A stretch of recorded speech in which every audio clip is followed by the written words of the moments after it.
जान से मार दोगे? हाँ, मार डालूंगा। मेरे बाबा को धोखा दिया गया है, उस गद्दार को तलाश करो। आज मुझे तुम में तुम्हारा बाप नजर आ रहा है। चल बाबा।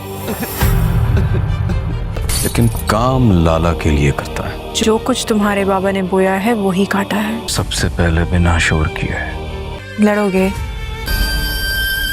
गलत नाम तो नहीं ले रहा? एपिसोड के आखिर में सिहान गाजी को मालूम हो जाता है कि उसके बाबा के कत्ल में जिक्रिया ही गद्दार था।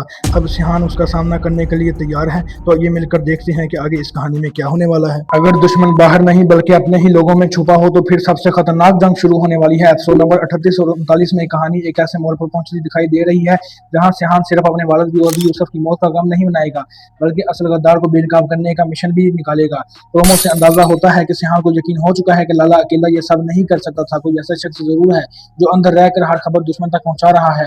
इसीलिए वो अपने आदमी को खामोशी से असल गद्दार को तलाश करने का हुक्म देता दिखाई देगा। दूसरी तरफ जिक्रिया का किरदार भी काफी मशकूक लग रहा है। मुमकिन है वो हमदर्दी का ड्रामा करे लेकिन सिहान उसकी हर हरकत पर नजर रखेगा।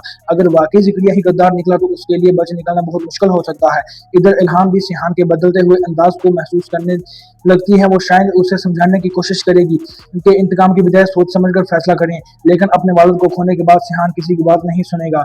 यही आने वाली एक साल का सबसे बड़ा सवाल है। मेरा ख्याल यह है कि एपिसोड नंबर 38 और 39 में सिर्फ एक एक्शन नहीं बल्कि कई राज भी सामने आ सकते हैं और यही राज पूरी कहानी का रुख बदल सकते हैं। अब आप बताएं कि आपके ख्याल में असल गद्दार कौन है? क्या वाकई जिक्रिया दुश्मन के साथ मिला हुआ है या फिर प्रोमो हमें किसी और तरफ ले जा रहा है? अपने राय कमेंट में जरूर बताएं और अगर वीडियो पसंद आई है तो हमारे चैनल को सब्सक्राइब करें ताकि हर नई वीडियो अपडेट सबसे पहले आप तक पहुंचे। अल्लाह हाफिज।